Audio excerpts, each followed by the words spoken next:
Assalamualaikum warahmatullahi wabarakatuh. Masih bertemu lagi dengan Ustadz dalam mata pelajaran Bahasa Indonesia. Kali ini kita akan belajar mengenai ciri bahasa teks tanggapan. Tapi sebelum lanjut, ada baiknya kita mengucapkan bismillah terlebih dahulu agar pembelajaran kita kali ini dapat berjalan dengan lancar. Bismillahirrahmanirrahim. Saya akan memberitahukan ciri bahasa teks tanggapan. Ciri bahasa teks tanggapan itu terdiri dari 3. Yang pertama, menggunakan kalimat negasi atau evaluasi. Yang kedua, menggunakan kata sambung yang menunjukkan pola sebab akibat. Selanjutnya yang terakhir adalah menggunakan kalimat perbandingan untuk meyakinkan pendapat. Ustadz akan menjelaskannya satu persatu, dimulai dari menggunakan kalimat negasi atau evaluasi. Negasi merupakan kalimat penyangkalan, peniadaan, atau kata sangkalan, misalnya kata tidak dan bukan, sedangkan kalimat evaluasi adalah merupakan penilaian. Contohnya, paham evolusi sebenarnya tidak layak disebut sebagai teori karena pandangan ini belum terbukti secara ilmiah. Nah, kalimat nomor 1 ini merupakan kalimat negasi karena terdapat kata tidak yang Ustadz garis bawahi. Selanjutnya, nomor 2, hukum alamiah dan penemuan modern ilmu pengetahuan justru bertentangan dengan paham evolusi. Jadi secara tidak langsung, bertentangan itu merupakan kalimat yang tidak layak dengan paham evolusi. Selanjutnya, slide kedua, yaitu menggunakan kata sambung yang menunjukkan pola sebab akibat. Kata penghubung atau sambung itu biasa disebut dengan konjungsi, merupakan kata atau ungkapan yang menghubungkan antar kata sehingga kata tersebut saling berkaitan dan berurutan. Contohnya, pemegang teori evolusi menyatakan bahwa manusia berasal dari suatu proses evolusi yang panjang, dimulai dari zat yang paling sederhana sampai terbentuknya makhluk yang sangat kompleks yang disebut manusia. Jadi, nomor 1 ini merupakan kalimat ungkapan pada teks tanggapan. Nah, di sini kenapa dia dibilang sebagai teks tanggapan? Karena dia menggunakan kata sambung yang menunjukkan hubungan sebab akibat, yaitu yang Ustadz garis bawahi, menyatakan. Yang kedua, tunggulah beberapa saat dan lihatlah yang terjadi kemudian. Nah, di nomor 2 ini juga termasuk kalimat konjungsi. Kenapa? Karena di sini dia berkaitan antara garis bawah yang nomor 1 dengan garis bawah yang kedua. Jadi kalimat tersebut sangat berkaitan, sama seperti yang nomor 1, antara kalimat 1 dengan kalimat 2 juga sangat berkaitan.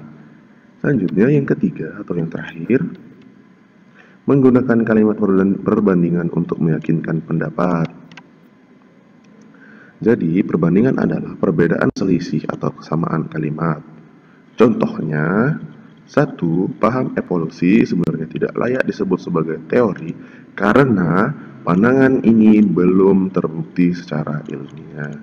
Nah, ini juga merupakan sebuah kalimat perbandingan. Kenapa? Karena di sini ada kata karena.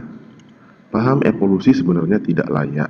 Kenapa dia tidak layak? Karena pandangan ini belum terbukti secara ilmiah. Jadi secara langsung antara kalimat 1 dengan kalimat yang nomor 2 itu merupakan kalimat perbandingan.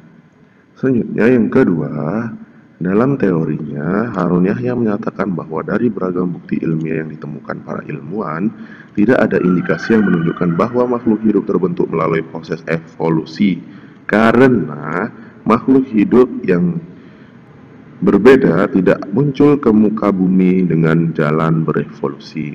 Nah, jadi di sini juga termasuk ke dalam kalimat perbandingan karena ada kata karenanya di situ.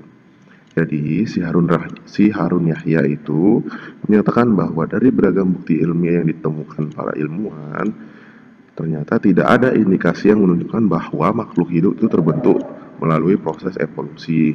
Karena Makhluk hidup yang berbeda tidak muncul ke muka bumi dengan jalan berevolusi.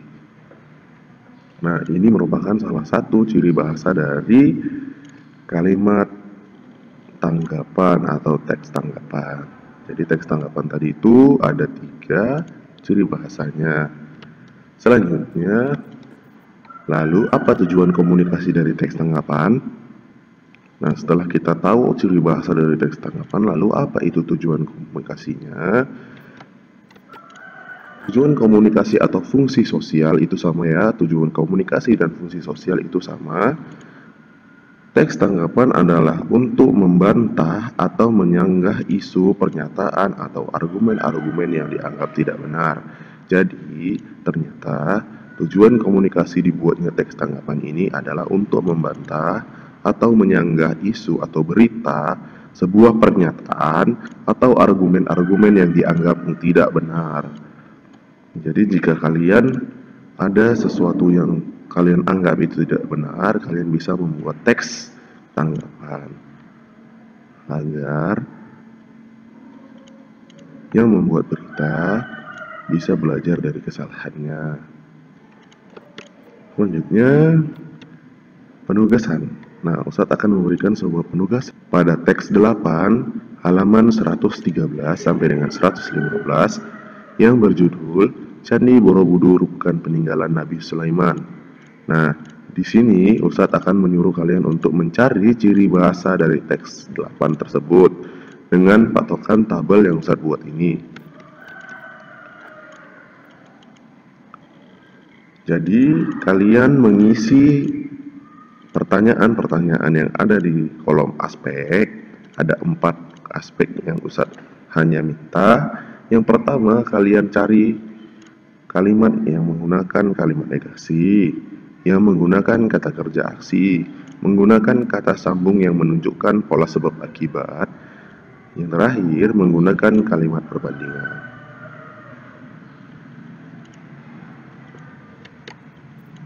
Oke, berakhir pula slide kita yang terakhir, berarti berakhir juga pembelajaran kita hari ini. Ada baiknya kita mengucapkan hamdalah terlebih dahulu agar pembelajaran kita kali ini diberkahi oleh Allah Subhanahu wa taala. Amin. Alhamdulillahirabbil alamin. Dan Ustaz akhiri dengan assalamualaikum warahmatullahi wabarakatuh.